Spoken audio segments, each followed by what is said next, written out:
Hi welcome back to my channel. ఈ రోజు కథ జత కలిసే 24వ భాగాన్ని వినేద్దాం. రిషి, నువ్వెందుకు వచ్చావు? కంగారుగా ఇంటి బయటికి వెళ్తూ అడిగాను. హే హాయ్ అని. అదేంటి ఎప్పుడు వచ్చావని కదా అడగాలి అన్నాడు. ఈ సిచ్యువేషన్లో నీకు మర్యాద కావాలా? చివాల్ని చూశాను. అక్కర్లేదులే వెంటనే చెప్పాడు. ఎందుకొచ్చా? పండు, ఎవరొచ్చారు అంది అమ్మమ్మ బయటకొస్తూ. ఇప్పుడు అమ్మమ్మ చూస్తే ఏమనుకుంటుంది? టెన్షన్ పడుతూ అడిగాను.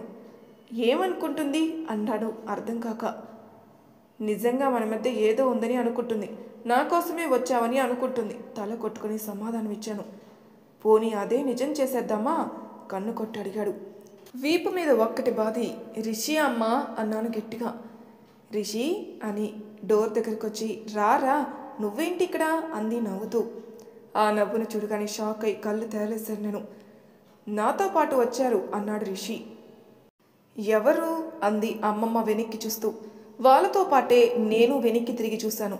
బావ, శ్రీజ అక్క చేతులు పట్టుకొని నించున్నారు అక్కడ. బావని చూడగానే ఒక్క క్షణం మొహం బాధగా పెట్టిన వెంటనే మార్చేసింది అమ్మమ్మ. ఎండన పడి వచ్చినట్టున్నారు, లోపలికి రండి అని అందరికీ కామ్గా చెప్పింది. మా నాని నాతో ఇలా ఎప్పుడు మాట్లాడదు. మా నానిలా మాట్లాడితేనే నేను వస్తాను అన్నాడు బావ. అమ్మ శ్రీజ, బయట ఎండగా ఉంది, నువ్వు లోపలికి రా. వాడిని వాడి మరదల్ని అలా ఎండు చెప్పల్లా ఎండనివ్వండి అంది. వెంటనే బావ చేతిని పట్టుకుని నువ్వురా అని లాక్కుని లోపలికి తీసుకొచ్చింది అక్క. అందరూ లోపలికి వెళ్ళిపోతే నేనెందుకు బయట అని నేను వెళ్ళిపోయాను లోపలికి. డోర్ వేసి కొబ్బరి బొండం తాగుదురు, కాసేపు ఏసీలో కూర్చోండి అని వంటగదిలోకి వెళ్ళింది. వాళ్ళని రూమ్లో కూర్చోబెట్టి వెనకే పరిగెత్తాను నేను. ఎప్పుడో తోట నుండి తీసిపెట్టిన బోండాలకి కన్నం పెట్టి గ్లాసులో పోసిస్తుంది. నేనేమైనా హెల్ప్ చేయనా అన్నాను. ఏం అక్కర్లేదు, ఒక పావు గంట వాళ్ళని మాటల్లో పెట్టు చాలు, నేను త్వరగా వంట చేసేస్తాను, భోజనం చేసేద్దురు అంది. ఇప్పటికిప్పుడు ఏం వండుతావమ్మా? రాత్రికి వండుదులే, ఇప్పుడు మిలిటరీ హోటల్ వెళ్ళి తీసుకుని వచ్చైనా అన్నాను. ఆడపిల్ల, మొదటిసారి ఇంటికొస్తే హోటల్ భోజనం ఎందుకు పెడతానే? నువ్వు వెళ్ళి పావు గంట కూర్చో అని చెప్పానుగా, నేను వంట చేసేస్తాను. ఎలానో పులావ్ ఉంది కదా, కొద్దిగా తినచ్చు అని చెకోడీలు తీసి ప్లేట్లో వేసి ఇచ్చింది. వెళ్ళి ఇచ్చిరా అంటూ. ముగ్గురికి గ్లాసులు చెకోడీలు పట్టుకుని రూమ్ లోపలికి వెళ్ళాను నేను. మా తోట కొబ్బరికాయ చాలా బాగుంటుంది, తాగు అని గ్లాస్ అక్కకిచ్చి నువ్వు తెచ్చుకోలేకపోయావా అన్నాడు బావ. నేను ఇందాకే ఆరెంజ్ జ్యూస్ తాగాను బావా అన్నాను కూర్చుని. ఈ గది మా అత్తది, పండు వాళ్ళ మమ్మీది, అస్సలు మార్చకుండా ఉంచేశారు. అందుకే ఈ విండో ఏసీ, చెక్క బిరువా, మొసాయిక్ ఫ్లోరింగ్ అన్నాడు బావ. మీ మమ్మీ డాడీనా అంది అక్క ఎదురుగా ఉన్న అమ్మ నాన్న పెళ్లి ఫోటో చూస్తూ. అవును అన్నట్టు తలూపి, ఇది వాళ్ళ పెళ్లి ఫోటోల్లో అమ్మ ఫేవరెట్ అన్నాను. ఇదిగోండి తింటూ ఉండండి అన్నాను. వద్దు అంది అక్క. మీరు అసలు టిఫిన్ అయినా చేశారా అన్నాను నీరసంగా కనిపిస్తున్న ముగ్గురిని ఎగాదిగా చూస్తూ. చేస్తాం, నేనే బలవంతంగా పెట్టాను వీళ్ళకి అన్నాడు రిషి. మంచి పని చేశావు, అయినా మిగతా వాళ్ళు ఎక్కడా? వాళ్ళను కూడా తీసుకురావాల్సింది అన్నాను. వాళ్ళు హౌస్ సర్చింగ్లో ఉన్నారు, ఇల్లు దొరకాలి కదా అన్నాడు రిషి. ఇప్పుడు ఇల్లంటే సామాన్లు అవి చాలా డబ్బులు అవుతాయి కదా బావా, సేవింగ్స్ అన్నీ అయిపోతే ఎలా అన్నాను చిన్నగా. అవును, అందుకే ఫర్నిష్డ్ ఇల్లు తీసుకుందామని చూస్తున్నాను అన్నాడు బావ. మీ పేరెంట్స్ నీతో బాగానే ఉన్నారా అన్నాను రిషితో. ఏమో, పొద్దున్నుండి ఇంకా ఫోన్ రాలేదు. మాతా సుజ్జి ఇంకా స్కూల్లో ఉంటారుగా, స్కూల్ అయ్యాక ఫోన్ చేస్తారు అన్నాడు చిన్నగా నవ్వి. కంగారు పడవేంటి రిషి, మీ ఫాదర్ ఏమనుకుంటారో ఏంటో అన్నాను నేను. ఏమనుకుంటారు, వాళ్ళకి తెలీదా? ఒకవేళ అదే నిజమైనా మా పేరెంట్స్ అడ్డు చెప్పరు, ఎందుకంటే వాళ్ళది కూడా లవ్ మ్యారేజే కాబట్టి అన్నాడు రిషి. రే ఏంట్రోయ్, నా ముందే నా మరదలి లవ్ మ్యారేజ్ చేసుకుంటా అంటున్నావు అన్నాడు బావ. తను నన్ను చేసుకుంటా అనలేదు, ఒకవేళ తను ఎవరినైనా లవ్ చేసినా వాళ్ళ పేరెంట్స్ అడ్డు చెప్పరు అన్నాడు అని. పాకుండలు తింటావా అన్నాను బావతో. ఏం వద్దు అని మంచం మీదకి వాలి మనసంతా బాధగా ఉంది. ఏంటి, అంత పెద్ద తప్పు చేశానా? అందరి జీవితాలు తారుమారైపోయాయనిపిస్తుంది అన్నాడు బావ. ఆ మాటలు చెప్తున్నప్పుడు తన గొంతు వణుకుతుంటే కళ్ళలో నుండి నీళ్లు రాలిపోతున్నాయి. ఊరుకో బావా అన్నాను చిన్నగా. శ్రీజాక కూడా మౌనంగా ఏడుస్తూ ఉంది. అంతలోని డోర్ కొట్టింది అమ్మమ్మ, రండి భోజనానికంటూ. అప్పుడే వండేశారా అని షాక్ అయిపోయాడు రిషి. మరి నాలా అనుకుంటున్నావా? మా అమ్మమ్మ వంట చేస్తే పక్క గదిలో కాదు కదా, ఆ గదిలో ఉన్నవాడికి కూడా తెలీదు, అంత స్పీడ్గా చేసేస్తుంది, అది కూడా రుచిగా అన్నాను గొప్పగా. చాలే బడాయి అని ప్లేట్లు వేయి, వెళ్ళు అంది నన్ను. హెల్ప్ చేసేవాని కదా నాన్నమ్మగారు అన్నాడు రిషి నొచ్చుకుంటూ. చిన్న పిల్లలు మీరు, మీ వయసు అప్పుడే కాదు అని నవ్వి కూర్చోండి అంది ముగ్గురిని. మనం ముగ్గురం తిందాం, వాళ్ళిద్దరికీ ఇప్పుడే పెట్టేద్దాం అమ్మమ్మ అంది శ్రీజక్క. ఏం అక్కర్లేదు, మనమేగా వడ్డించేసుకుందాం అని అన్నాడు బావ. అందరం ఒకటేసారి భోజనానికి కూర్చున్నాం. అప్పటికప్పుడే అన్నీ భలే చేశారు నానమ్మ అని రిషి షాక్ అయిపోతే ప్లేట్లో ఉన్న రకాలు నేనింకా లెక్క పెట్టుకుంటూనే ఉన్నాను. పలావ్ వేసుకోండి, పక్కింటి ఆవిడిచ్చారు అని అందరికీ వేసి తను తినేసి లేచింది అమ్మమ్మ. నాని, మీతో కొంచెం మాట్లాడాలి అన్నాడు బావ. ఏం మాట్లాడాలి? ఇంకా ఏం మిగిలిచ్చారు మాట్లాడడానికి, నువ్వు నీ మరదలు కలిసి అంది అమ్మమ్మ. నాని, ఫస్ట్ ఒక విషయం, అదేం తప్పు చేయలేదు నాని. ఏదైనా తప్పు ఉంటుందంటే అది నాదే. అసలు పండుకి ఈ విషయానికి సంబంధం కూడా లేదు. కనీసం దాన్ని ఇందులో దూర్చాల్సిన అవసరం కూడా లేదు. మా అమ్మ ఎందుకు అలా చేసిందో నాకు అర్థం కావడం లేదు అన్నాడు బావ. మీ అమ్మ అలా ఎందుకు చేసిందో పక్కన పెట్టు, మీ ఇద్దరు ఎందుకు ఇలా చేశారు అంది అమ్మమ్మ. నాని, ముందే చెప్పకపోవడం నా తప్పే, ఒప్పుకుంటాను. కానీ నేను నీకు ముందే చెప్తే నువ్వు దాన్ని మా ఇంటికి పంపిస్తావా? యూనివర్సిటీలో జాయిన్ చేస్తావా? అది బాగా చదువుకుంటుంది. అది మంచి కాలేజీలో చదువుకొని మంచిగా జాబ్ చేసుకుని సెటిల్ అవ్వాలని నా ఆశ. నీది కూడా అని నాకు తెలుసు. నా ప్రేమ విషయం దాని చదువుకి ప్రతిబంధకం అయితే అది దాచడమే ముఖ్యం అనిపించింది, అందుకే చెప్పలేదు. నిన్ను మోసం చెయ్యాలని ఆలోచన ఈ జన్మలో నాకెప్పటికీ రాదు నాని. నువ్వు కూడా అలా అనుకుంటే నేనేం చేయలేను అన్నాడు బావ ఆల్మోస్ట్ ఏడుస్తూ తన కంటి నిండా నీళ్లు పెట్టుకుని. అసలు బావ నా గురించి ఇంతలా ఆలోచిస్తున్నాడు అని ఆలోచిస్తుంటే వాళ్ళందరినీ మోసం చేసినందుకు గిల్టీ తన్నేసింది నన్ను. ఏడుపు ఎక్కువైపోతుంటే కళ్ళు దింపేశాను పూర్తిగా. నువ్వెందుకు ఏడుస్తున్నావు అన్నాడు రిషి. ఏం లేదు అన్నట్టు తలూపి లేచాను. ఐఆమ్ సో సారీ పండు, నీకెంత మంచి చేయాలని ట్రై చేస్తూ నీ లైఫ్లో అంత ప్రాబ్లమ్స్ నింపేశాను. ప్లీజ్ ఈ బావని క్షమించమ్మా అన్నాడు నా మొహాన్ని చేతుల్లోకి తీసుకుని. సారీ బావా, ఏడుస్తూ చెప్పాను బావని పట్టుకొని. నా తల మీద ముద్దు పెట్టుకుని, నా కూతురు నాని ఇది, దీన్ని పెళ్లి చేసుకోమంటారు ఏంటో అర్థం కాదు అన్నాడు బావ. మా ఇద్దరిని చూసి అమ్మమ్మ కళ్ళల్లో కూడా నీళ్లు నిండుకుంటుంటే మనసులో ఎంత దాచుకున్నారా ఇద్దరు, చిన్న పిల్లలు అనుకున్నాను కానీ చాలా పెద్దవాళ్ళరా మీ ఇద్దరు అని శ్రీజ అక్క బావ తలనిమిరి మీ ఇద్దరు సంతోషంగా ఉంటారు అంది దీవిస్తూ.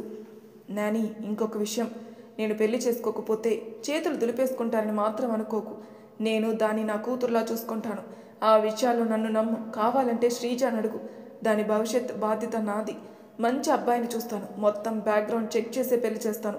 అన్నిట్లో దానికి సపోర్ట్గా నేనుంటాను. అయినా అది నన్ను పెళ్లి చేసుకున్న దానికి సంతోషం ఉండదనని మా అమ్మ ఆస్తి గురించి తప్ప ఎప్పుడు దీని గురించి ఆలోచించదు. నిన్న శ్రీజాని ఎన్నో మాటలంది. అందులో ప్రతిసారి వచ్చిన మాట ఏంటో తెలుసా? నీ వల్ల మాకు కొన్ని కోట్ల ఆస్తి నష్టం, నువ్వు వాడు ఎన్ని సంవత్సరాలు ఉద్యోగం చేసి సంపాదిస్తారు ఆస్తిని అని. ఇక్కడే అర్థమైంది కదా మా అమ్మకి కావాల్సింది ఈ ఆస్తి. దాన్ని తీసుకొచ్చి తన చేతిలో పెట్టే మన పండు. దాని దురదృష్టం చిన్నప్పుడే తల్లి ప్రేమకు దూరమైంది. కనీసం పెళ్లి తర్వాత అయినా దానికి అది దొరకాలి కదా నాని అన్నాడు బావ. ఆల్రెడీ మా అమ్మమ్మ చెప్పిన మాటలు గుర్తుకు రాగానే షాక్ అయిపోయాను తన తెలివితేటలకి. నాకు తెలిసి ఆస్తి ఎక్కడ రిషికి వెళ్ళిపోతుందో అని భయపడే వాళ్ళ నాన్నగారికి ఫోన్ చేసినట్టుంది. లేకపోతే నిన్నటి వరకు మంచివాడైన రిషి ఈరోజు ఎందుకు ఆవిడికి పడకుండా పోతాడు అన్నాడు బావ. మీ అమ్మ ప్రవర్తన మీకు కొత్త అవ్వచ్చు వివేక్, నాకు అలవాటే, నాకు తెలుసు. కానీ నువ్వు ఉన్నావని చిన్న ధైర్యం అంతే అంది అమ్మమ్మ. సారీ నాని మనస్ఫూర్తిగా చెప్పాడు బావ. పర్వాలేదు అని. అమ్మాయి చాలా చక్కగా ఉంది, ఒద్దిగా మంచి మాటతనం, సరైన అమ్మాయినే ఎంచుకున్నావు. నీ జీవితం మీ నాన్న జీవితంలా కాకుండా సుఖంగా ఉంటుంది అంది అమ్మమ్మ. నాని, ఇంకొక విషయం అని చెప్పడానికి మొహమాట పడుతూ అన్నాడు బావ. ఏంటది?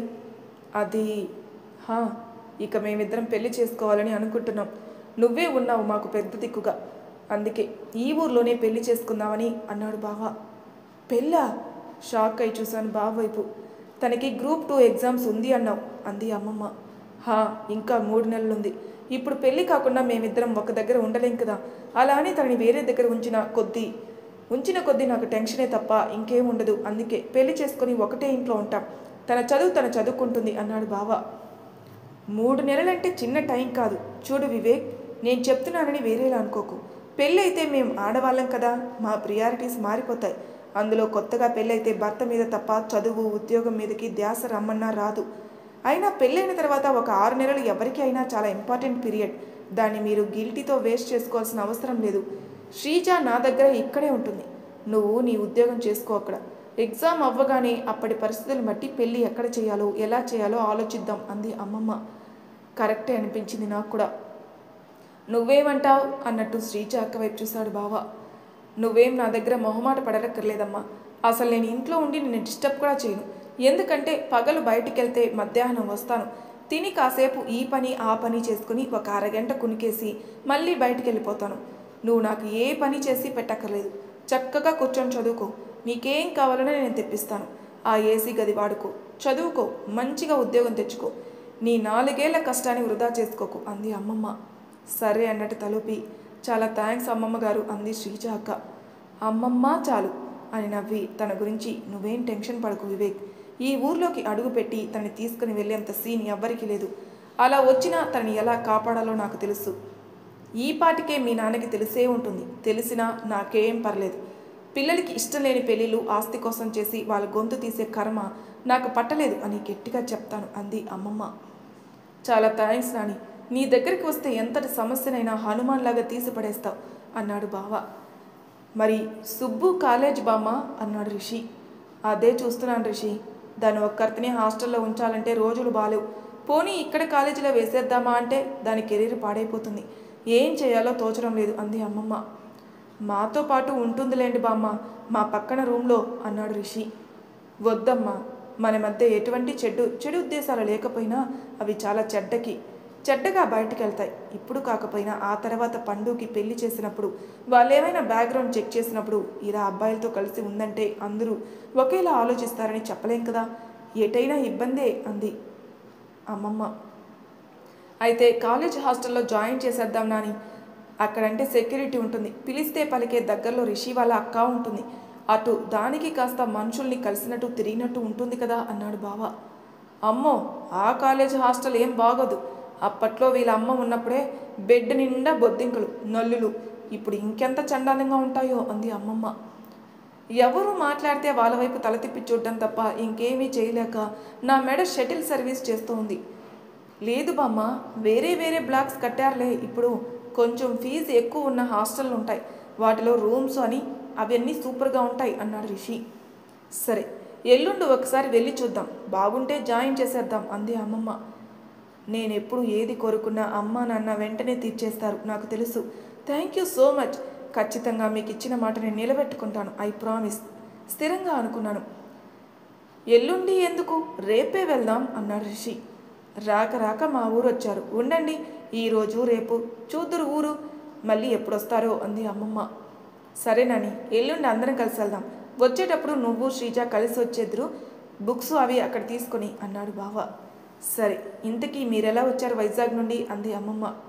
బస్సులో ముక్త కంఠంతో చెప్పారు. మరి నీ కారు బావను చూస్తూ అడిగింది. అందులో అమ్మ నాన్న కొంత సేవింగ్స్ ఇచ్చారు. ఇక అది నేనెలా తెచ్చుకుంటాను, అందుకే వదిలేశాను అన్నాడు బావ. మరెలా వెళ్తావు ఆఫీస్కి? ఆఫీస్కి క్యాబ్ అలోవెన్స్ ఉంటుంది నాని అన్నాడు బావ. సరే, అయినా రిషిని ఏదో ఒకటి మాట అంటే మొత్తం రూమ్ అందరూ వెకేట్ చేసేసారంటే మంచి ఫ్రెండ్స్ వాళ్ళంతా. అలాంటి వాళ్ళని ఎప్పుడు వదులుకోకూడదు అని రిషి భుజం మీద తట్టి, అందరూ ఒక పెంట్ హౌస్ తీసుకుని చక్కగా ఉండండి. ఒకరికొకరుగా సండేలు సాటర్డేలు ఈ పండుకి ఆ చికెన్ బిర్యానీ అవి వండి పెట్టండి. పాపం ఏం తింటుంది ఆ హాస్టల్ ఫుడ్ అంది అమ్మమ్మ. అవును అన్నట్టు నవ్వారు అందరూ చిన్నగా. రెస్ట్ తీసుకోండి అయితే, నేను చిన్న పనుంది బయట చేసుకొని వచ్చేస్తాను అంది అమ్మమ్మ. సరేనని అమ్మమ్మ వెళ్ళగానే డోర్ వేసి లోపలికి వచ్చాను. నాని బంగారమే, అందరినీ అర్థం చేసుకుంటుంది.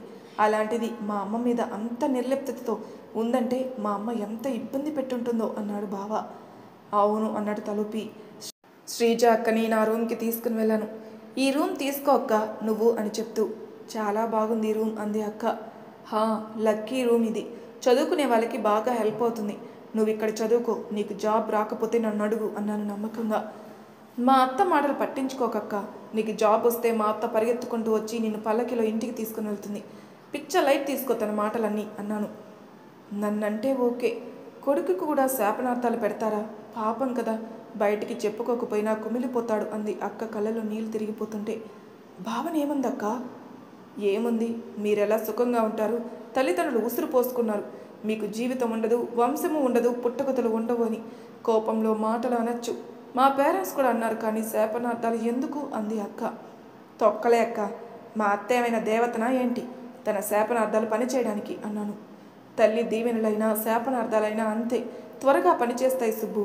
అందుకే కోపంలో కూడా అమ్మ మాట జారకూడదు అంటారు అంది అక్క. మా అత్త దీవెనలు 10% పనిచేస్తే మా అమ్మమ్మ దీవెనలు 100% పనిచేస్తాయి.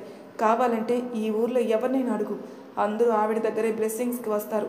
తాతగారు చనిపోయిన తర్వాత కూడా అది ఆవిడ పవర్.